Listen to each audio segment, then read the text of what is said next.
Hi, this is Lou White again.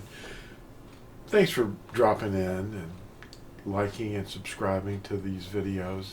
These are some days that we're facing that not many people understand what's happening in the world. The things that are happening in the world, you want to stay tuned to the very end of this, or fast forward it if you can't stand watching it all, but some of the things that people are doing in the world need to be explained. And I think there's a new fellow that I just met and made friends with. His name is Rodney Norman, and I'm going to put the link to his channel below in the description of this video. And he's a precious individual.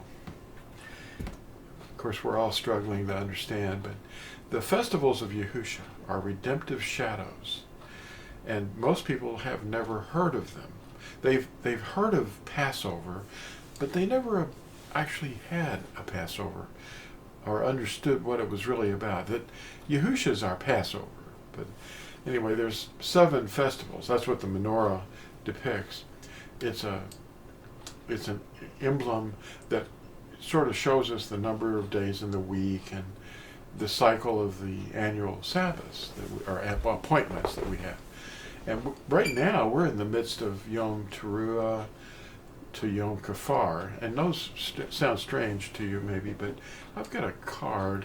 I'm going to show you this picture that you can download a picture of from TorahZone.net, and it's just a little card that we carry that shows you the festivals, and they're shadows of things to come.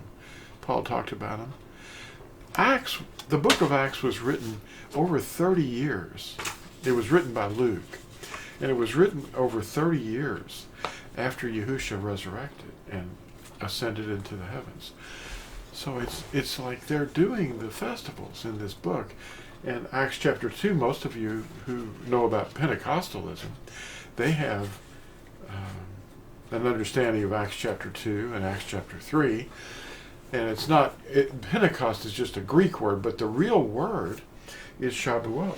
It's in the center of this picture, the green Shavuot. Let me see, which way is that? Yeah, if you turn it sideways, you can see it. These are the 7 appointed times. You've got Pesach, Matzah, which is unleavened bread, and then you've got Bikurim, which is, the first fruits, which is during the week of Matzah, and you've got a point where it dawns on you that that's the resurrection, the first fruits. Yahusha is first fruits. It's about his resurrection, and many more first fruits that will come too. And that's going to happen that happened in the spring, of course. And then Shavuot happened later at the harvest. Shavuot just simply is a Hebrew word that means weeks. See, the th at the end means it's plural. So Shabua, and the th makes it plural, so it's weeks. The Greek word is Pentecost, which means count 50.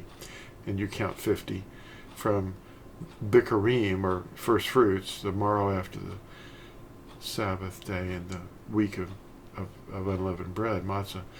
And then you count for yourselves 50 days, 7 complete weeks, intact weeks, up until the morrow after the 7th Sabbath of the week.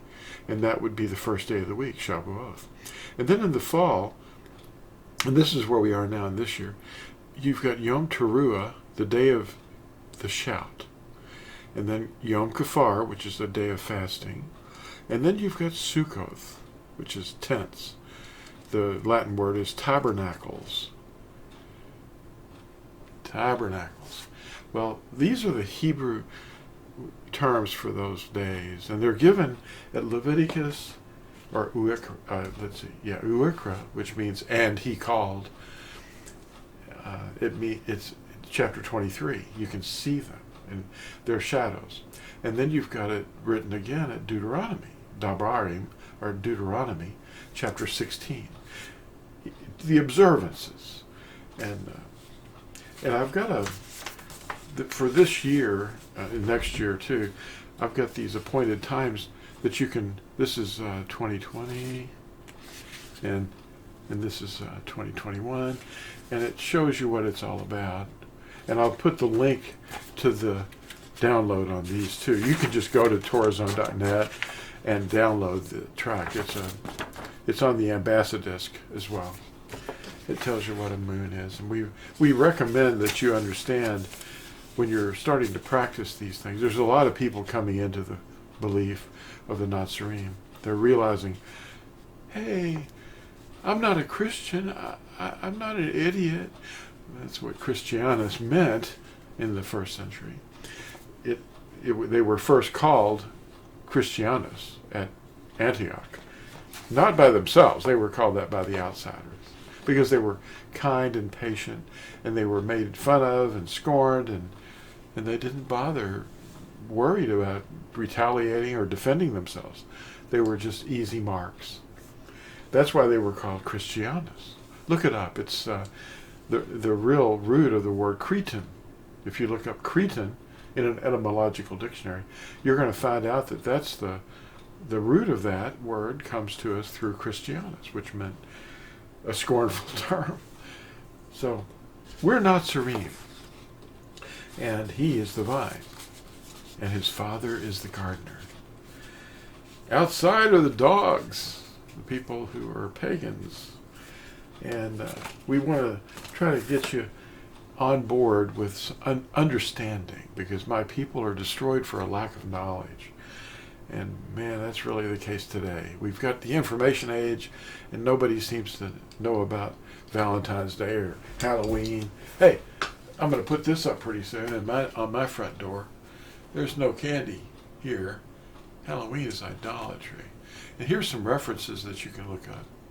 Slow it down and read it. You can make these too. I've got a picture of that on my Ambassadisc. You can make signs. This is like one of those realtor things. It's plastic. It's outdoor stuff. Well, anyway, I stay tuned for the end, because there's a little visit from a friend that has a video, and I'm going to put the link to his channel down there. It's Rodney Norman. Have a wonderful afternoon, and we'll see you in the next video, hopefully. Like and subscribe. Bye.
Um, so, so the most important thing you gotta remember is, okay, so some people were, they were doing some stuff, and then other people were like, hey, don't do that stuff, and then other people were like, hey, yeah, they should do, that stuff. It's good that they're doing that stuff, and then the other people were like, I don't think they should be doing that stuff, and then and then and then thing and then the thing and then thing the one the do so things are like